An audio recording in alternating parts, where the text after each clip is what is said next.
computer. There we go. Hey, everybody. It's good to see you again. Here are Marian and I. Hi And there. Hi. yes, say hi. And we're going to talk about poems and dragons and dragon friends. And we have our second poem that we worked on together, that we engaged in this great collaboration that's been fun for both of us, right, Marian? Right. Totally. Yes, we've had a really good time. So how are you all doing? We hope you're doing great. Um, we hope that some of this will whet your appetite for being able to hold it in your hands when we get to making it to get to the book. But we just had a lot of fun with this.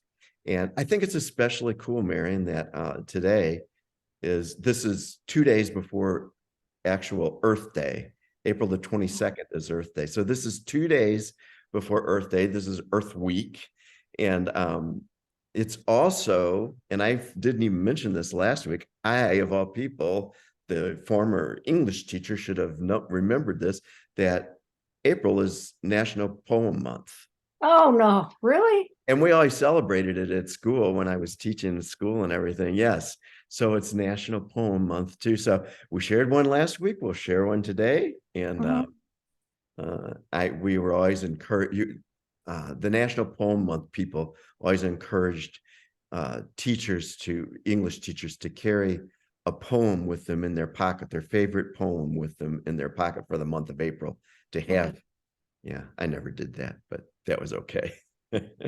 So we're here, we're with poems. We hope that all of you will enjoy this. And I am going to I'm going to share the screen, and I am going to pull up this second poem that is especially appropriate for Oh, Earth Day. how nice. Yes. And we will, let's see. I'll be able to do that and move it over a little bit. And I will, after I read it, I'll make it bigger so that the dragons and all, and they will make more sense after I read this, after you all hear the words to the poem. So I have a question. Yes. Yes. Okay. It looks like this is 2 pages. Yes. So that's interesting for our friends to know. A poem is what it is. That's what it is. And Yeah. everything isn't 1 page. No. That's all I'm saying. So you think, oh, it should be. And the question is, who told you it should be? So don't do that. I had a friend who used to always say, your poems don't rhyme. Well, I actually have a few that do, but poems by definition don't have to rhyme.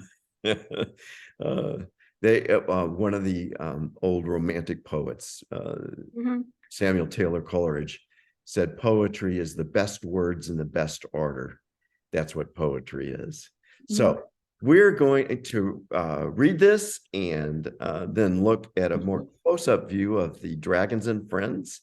And you will see, I hope all of you will see why this is so appropriate on Earth Week. And here we go. Learning the moves. Early fall day breeze choreographs the dance of the leaves. They gyrate with a whispered roar. Branches pirouette with a graceful step. Wrens, chickadees, sparrows flit with agility from branch to branch, maintaining balance. Robin, dove, flicker, and starling flap furiously, dart quickly to reach their perches. Monarch butterfly gracefully suspended one moment, toppling the next to desired destination, or none at all. Crow claims one dead branch, surveying, calling, determining who next to harass or warn.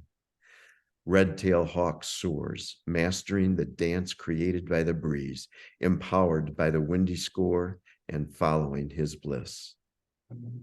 All responded to this dance, each in her own way, each in his own expression. How did they learn the music and steps so intimately? So here's the poem. And this is with those that have come to my channel in the past, and new folks coming to hear the poems and see the dragons and watch them play with the words. This is a channel of healing in part, and for people like Marian and I, part of healing is being creative and expressing that creativity. And how well do we know ourselves? And that's kind of what that last question here asks. How did they learn the music and steps so intimately? How do we learn our own music and our own steps? Right. And now I'm going to enlarge this so that we can see a nice close-up. Oops, I did not want to do that. See a nice close-up of the, well, I guess I can't enlarge it. I think that's about it, Marian. All right. Yeah. So just in case you didn't know, the bottom part, see all those brown things? Those are leaves. Right down here. Those are leaves. And then so the issue was, how do the dragons narrow down the focus the story so they can jump in and do something that represents the story? So they decided to just have stuff like what the birds were doing. The birds are flying around. Of course, there's an elephant relaxing there. And the red dragon, by the way, who's sitting, there's always in every image that you'll see, there's a red dragon sitting around. It's a young one. He's like 2 years old. He represents young ones who were about 2 years old, sitting around doing nothing or thinking. Okay, so because there were 2 pages, and what I decided to do was put the pictures on the bottom of each page. So the second page, you see that the images are turned around. Right there. It's same a image. Mirror image. Yes. Yeah, mirror image. Now up in the tree, it's a little bit hard to see, but you can almost see it. There are 2 birds up there. Right here. Who hang around there for frequently in some of the pictures, and they're having a discussion. We don't know what. And the elephant, there's an elephant up there. I have no idea how the elephant got there. And the elephant has a cat lying on her elephant paws, resting up there. See right the cat? there. Yeah, right there. Mm-hmm. And there's my puppy squeaking her toy. She's playing with the dragons and the elephants and the birdies and the cat. So what do you think about all this, guys out there and gals? I wish we could all talk so we could talk about it. Well, we might get brave and actually do a live stream. If any of you are watching and you think, oh, on a Thursday morning at 10 o'clock, I can pause, it's break time, or I can just take the time and interact if we do a live stream, and they can ask questions. And I think that'd be fun if we could figure out to do it. Yeah, I will have to get I'll have to get some help to do that. Little help. It's always good to have help. That's what I like about the dragons. The dragons always helping the words of the poem, and they help one another, and they are happy dragons. And I love that you mentioned that they're young, that the dragons are young, because it's through the eyes of youth that we probably have the clearest picture of what we came here to enjoy, to do, to be, is to just take it all in and have fun with it and be happy with life. And the young ones are the ones that usually have that viewpoint. Go ahead. I'm always the brain that says, why aren't you doing whatever it is you think you should be doing or want to? And why not? That's me. Why not? Right. The dragons were developed in 1983 by me. I'm not really clear. They just came around, and I'm not really clear how that all happened actually in my head. But they represent, as you can see, they represent a situation where you feel good.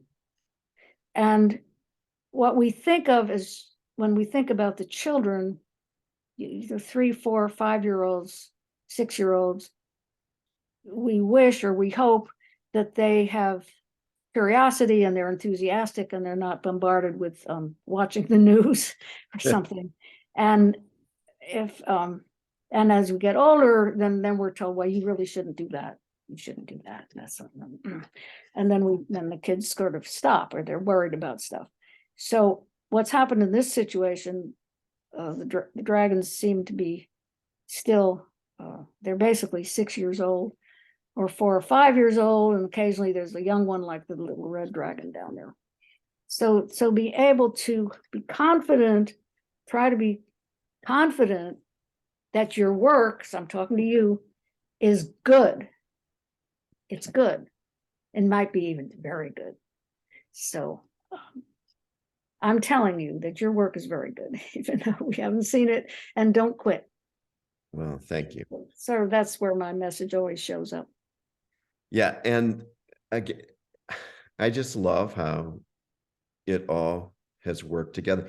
The 2 birds in the top of the tree, I imagined them saying like, wow, it's really windy and glad we made it. And the other birds, you can tell they're just kind of tumbling around. And it was a windy day when I wrote this poem. And it was a fall day. So I love that the leaves came in like that.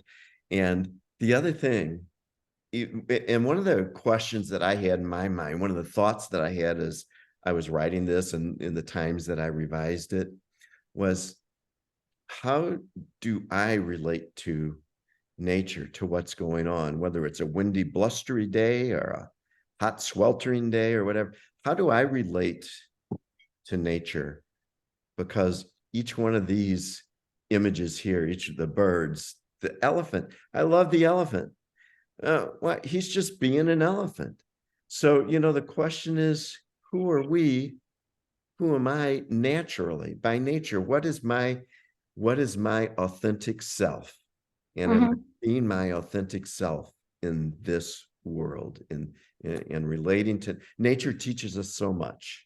And then we get into our creative imagination, and we start doing these wonderful healing things that just express deep down who we are.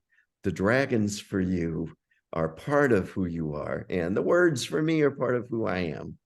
And so that's a good question to think about, like, who am I, my authentic self? And it's not some deep, super hard thing.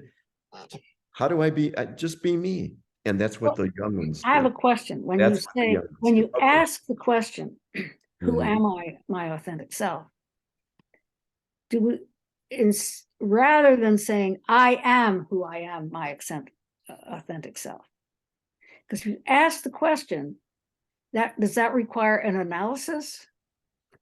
No, I don't think so. I think sometimes children are their most authentic expressions, and they don't analyze anything. They just go out and run, and like the green dragon here, just looking up at the birds and yippee, the bird, look at this. This is great. That's being an authentic self. Well, I just mean when the question is asked, if you ask me a question, then I feel like I have to analyze that. Like, what is my authentic self? And that's fair. Yes. Because I don't know. We don't know. But if you say, you are your authentic self, it doesn't require an analysis on my part. No. It just says, oh, I am me, and I am me, and that's great. Unless somebody starts teasing you or bullying you or telling you you should, could, would. Right. So when you get older, like we are, like we're really old. I'm really old. Yes. Yeah. Okay, that was all. So when a question is asked, it generally, I think, it requires a response. And yes, I think so. And that's a lot of the poems that that I share, that I write, are that it's just meant to help us think about different aspects of that. And this one, the last question here, I'll move this. Well, I won't move. Nope, I can't do that either. I just do this and do this and Okay. this. There we go. That last question, how did they learn the music and steps so intimately? Well, that's a question, like, learn to dance with yourself. Learn to dance with life around you, not harsh, not thinking in the ways you mentioned bullying, like, no, you can't let, I don't want to let bullies define me, who I am. I'm going to be me. I'm going to dance with life around me. I don't need to be harsh or judgmental or critical of others. I want to learn my dance. I want to learn the Michael dance. And you can learn the Marian dance. And whoever else, whatever it is, this is just one way, one question, one way to think about it. That just helps me at least, to think about being my authentic self, to explore and discover what gives me joy and how do I relate to nature. What does nature say to me? What do I hear when I just sit like you do, Marian, when you go and you sit and you watch those insects, whether they're bees or praying mantises, are the birds, what are the bonobos? What do they say? How do I relate to them? What do they say to me? And you get what they say to you, you capture that in your photographs. You capture what they say to you in your photographs, the way I see it, at least. And I think it's beautiful. And that's, so you're listening, you're learning you. Hey, the insects talk to me. The birds talk to me. They hear me. And I know that you've told me personally stories about when you're there and you're sitting for hours and you get almost the perfect shot and you tell the bird, could you just move 2 inches to the left? Yeah, right. It's like they hear you. It's like they know, and boom, boom, they do. And boom, there. How do you relate to your patient? Well, you should ask them, right? Yeah, and that's okay. And see, that's being authentic. Well, it's why authentic. People think it's nuts. Or you all say thank you, Yes, absolutely. So that's kind of what's embodied here. And I think the dragons and the birdies and the elephant's just being himself. Hey, I kind of like this. I'm just going to get up there, and however he got up there, I'm just going to get up there and be part of this all. So I love it. Yeah, the elephants can fly. Apparently, dragon elephants can fly. And why not? Yeah. So actually, yeah. So what we get to do, so when we set up a way where the folks who are on there can, and jump on or comment or, say something, that would be fun.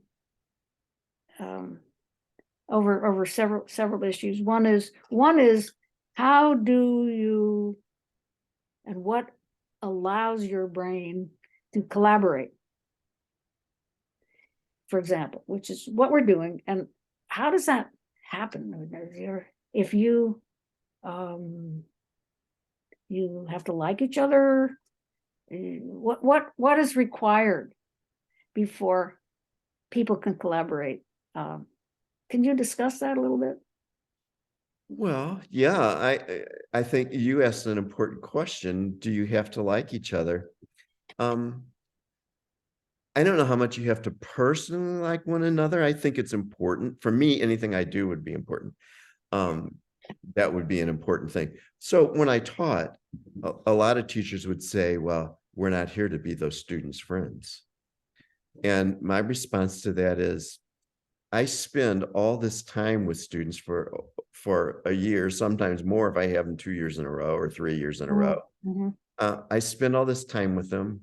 We look at life through the literature that I taught.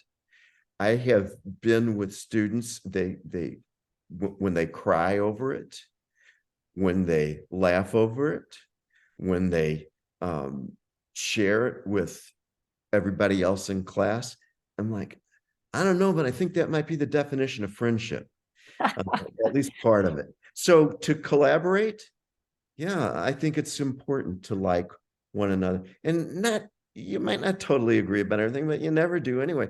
But then it's like, do the ideas, does my spirit, my essence, my soul, resonate with the vibrations of your soul? Mhm. And The vibrations are very good. yeah, the It's a energy, the vibration, yeah, the vibes. good word. It's a good word, especially in this situation where we're collaborating.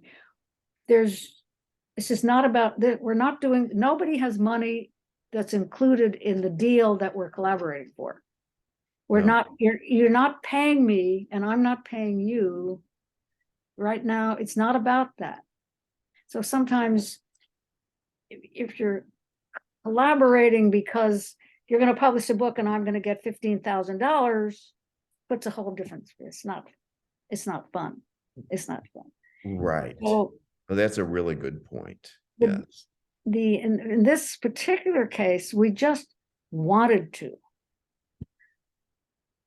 And I think that's maybe unusual, especially in today's situation. Like, so you guys are listening, gals and guys listening, and you think, well, what's the benefit? What's the benefit if I do that? And to me, it's a feeling. The benefit is you feel good. So the question always is, how do you get to feel good? See me frowning there? How do you do that? Well, what you said before, being your self, your personal self, the Authentic self. authentic self, is some way. What I'm very concerned about all the time is that person, you guys and gals that are listening, have things that are on your mind that worry you. And for me, the question is, how do we get through that for a minute or for a day or half a day or whatever to relax and feel good? So that's the question. That's why I wish we could chat a little bit more. With What does people. it take to do that? Yeah. It's Yeah. a strong issue. And I think, I think that's part of healing in terms of like our emotional, spiritual healing in a way. It's not some big thing. You don't need a religion, it's okay if you do have one, but you don't need it. What you need is to know your own happiness, to feel Right. that happiness, to enter into that. And I can, at base level, that's like there's a base level for me, a ground level. My ground level is I enjoy life. I'm here. And do things happen that are stressful, like you mentioned? Yes, things happen that are stressful and hard, and sometimes depressing, and those things happen. But then what do we do? Well, I think about it personally. What do? I don't run away from it. B, I do things that do make me feel good, I might write. I'll sit and write through it and write. I don't have a stack with me, but now I've got probably 50 journals filled with stuff. Really? Yeah, because I've been writing for years, and I write at least 3 pages a day. Well, sometimes not quite. If I'm having a bad day, maybe I didn't write and it's bedtime, and I'm going to write something, and I might write only 1 or 2 pages, reflecting back on the day. But I've learned things that help me to deal with the things that make me so I'm not smiling. So I smile again when I learn to do these things. And even thinking about it, I mean, thinking about that last question, and I said, I wonder how how they have learned the dance so intimately, in that, how do they learn the music and steps so intimately? And for me, my music and steps are part of, writing is part of that. Enjoying people, seeing people, greeting people. It's part of helping me to feel good. Yeah.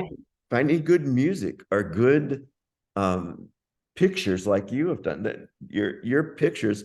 One of the things I do, I usually scan Facebook. I run through it in the evenings and for a little bit, and your pictures always make me smile. The inadvertent smile. Inadvertent smile. And so you learn these things. Hey, if I'm not feeling good, here's the issue. How do I want to deal with it? What do I want to do about it? For me personally, I don't want to run away from it. That usually doesn't help anybody, to just bury your head in the sand. What happens? So you have an issue in my head. So there's an issue. Bang, bang. And then right away it's, how do I fix it? Does your head do that? Yeah, pretty much. Yeah. Pretty much. And then I say, well, I don't know. I don't know how to fix that. And then you say, well, the next step is, who knows how? And for me, sometimes, I mean, it depends on the issue. For instance, dealing with the technology of doing this kind of stuff, wishing that I could do other things. We originally, you and I, Marian, we talked about how we might actually film this. And my natural way that I do it was always on the phone, but I couldn't figure out on my iPhone. I could not figure out how was I going to get to look at the poems. With doing Zoom, I've got screen share and I know how to do. But the point is that I spent time trying to figure out how to do that, and it got to the point where it just was frustrating to me. Like, I don't care. So I walk away from it when it gets to the point where I know I've been dealing with it. I'm like you. I don't understand. I don't know how. So what do? I go to something that helps me to feel good. I might write about it. I might listen to some music that makes me feel happy. And so let me ask you this, Mike. This is an important issue we generally skip over. How much time do you think, just average, that you put into trying to figure out how to do this particular thing? Our thing here now? Mm-hmm. How much time did I put into it? Probably, I probably put in 5 hours or so just watching videos and stuff. Mm-hmm. And then What do you mean you didn't automatically say, oh, I'm going to do that and it'll work? No. Really? No, really? No. I think rarely does anything work like that. And you know that well. So, okay. So I'm going to add something here, because whatever we do, however, it takes time. Think about that. There's a picture that somebody reposted yesterday on my Facebook page of three male purple martins, young ones, getting going to their nests, and they had just come in from Costa Rica. And I went to Forest Park every day from 10 to 12, and then would go home or something. And then from 3 to 5, I'd go back to the same spot, 2 hours at a time, and photograph whatever's going on there. That's just on one day. And I did that for 3 months because I wanted to show what that purple martin does all day. What do they do? And how are they? And how do they feel? How do they get along with it? All that stuff. And so this one picture ended up on the cover of a magazine, the Purple Martin magazine. And it was reposted yesterday. So a man had commented, this was in 2020. Oh, wow. I wonder if I could buy that picture and put it on my wall. And I didn't see it until this morning, which was 3 years ago. So I contacted him, and he said, oh, wow, yeah, well, I really like to buy that picture and make it a big thing so I could post it on my wall. And I'm thinking, you know how many hours it took for me to get that picture? You want to add the hours just for one day alone? 4 hours? Let's say the whole week. A lot of time goes into accomplishing something, so keep that in mind. Anyway, I had a conversation with him back and forth. And he said, oh, I just really want to do is get the picture from you and make it high res and do something with it. Like, that's not going to happen. What? So I wrote back, and I hope you know that I'm actually a professional photographer, wildlife photographer. And I posted my big lens and picture of me. So he'd get the idea that I didn't say right away, it's going to cost, and I gave him a price. I didn't say that. I said, by the way, I'm a professional wildlife photographer, implying that you don't get it for free. And we went back and forth for a little bit of a while. And he said, is this a high res picture? And I want to make sure that when you send it to me, it's a high res picture. And I thought, this is a man, right? Who's very firm, which I love that. And I said, are you a photographer? He said, no, but I'm learning. And finally, I realized that I'm giving him the price, and he didn't like it. I don't care, because my work and the time that I put in has a value. I gave him the price, and he loved the price, which I said, okay, then good.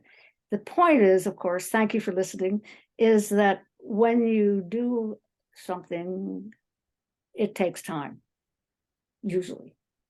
Absolutely. You have to be patient with yourself. It doesn't happen all at once, usually. It might happen all at once. If you have a magic ring or something to say, I really want this to happen all at once. And you have a magic ring, I know.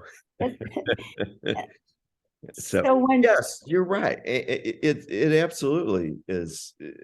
And I was thinking about it while you were talking about this, because you do your work because you love it.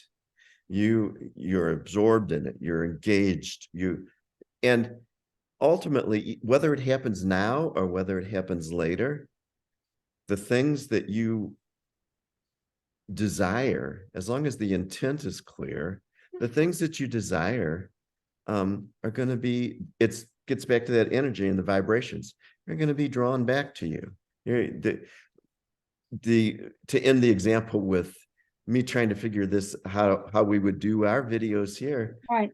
I was like, okay, I was getting nowhere. So I just said, I put in the time. I'm going to find out. I will find out some way. And then the next time you and I spoke, we're in a meeting where we spoke with somebody else, and they said, why don't you just do Zoom?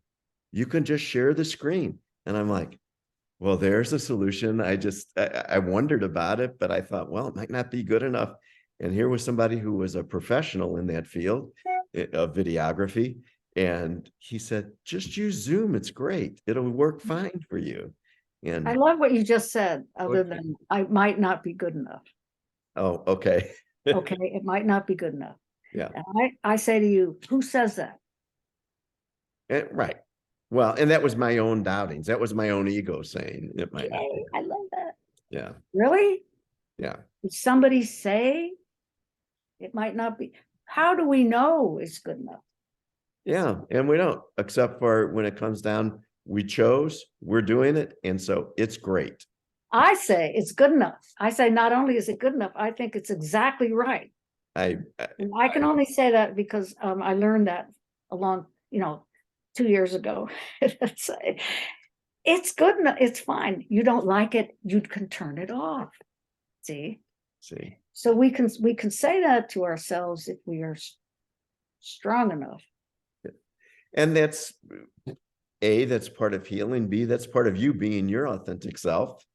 And that's the way so you're doing. So when I look at that last line again, how do they learn the music and steps?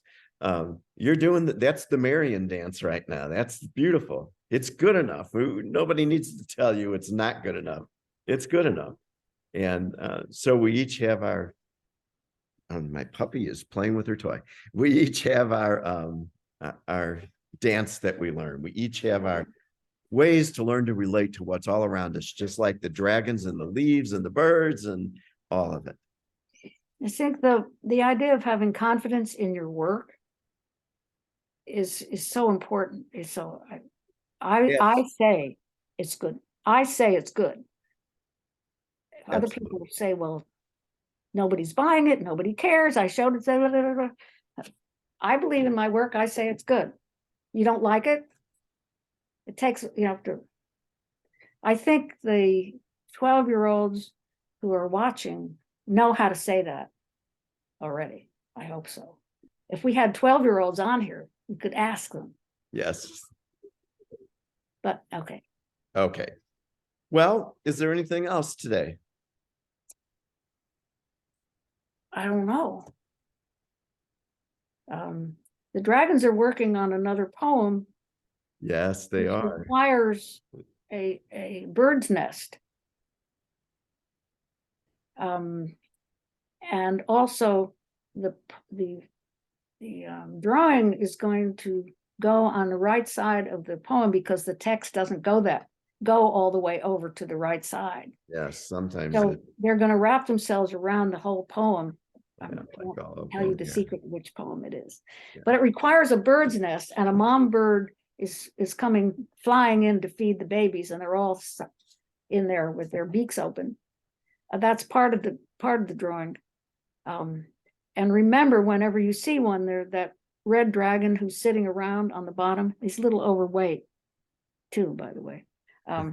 Always check for that. There's always that dragon in there. Yep, I've learned that. Mm-hmm. So that's all I have to say today. Okay, yeah, me too, I think. And we'd just like to, I mean, it depends on our time and stuff. Like Marian said, we're doing this because we are enjoying doing it, because it's just been fun. And yes, we're thinking about, like I mentioned earlier, yeah, it's going to end up being a book probably, but we didn't set out to do it as like, we're going to make a book and you're going to buy it. We're going to do this because it's a lot of fun. And we'll probably give some talks, somewhere about what we're doing and how come. And because by the way, I think there's a benefit that there's always like, where's the benefit? The benefit of seeing us in person is because how we look and how our age is, and we are definitely our authentic selves. And it's a good discussion. It's a very good discussion to have. So I think that's a benefit. So you all benefit. We're benefiting anyway for doing it. Absolutely. So with that, I think that is a great place to stop with those words of wisdom. Okay. And so until next time, Marian and I will see you. Bye, Mike. Bye, everyone. Bye, everybody.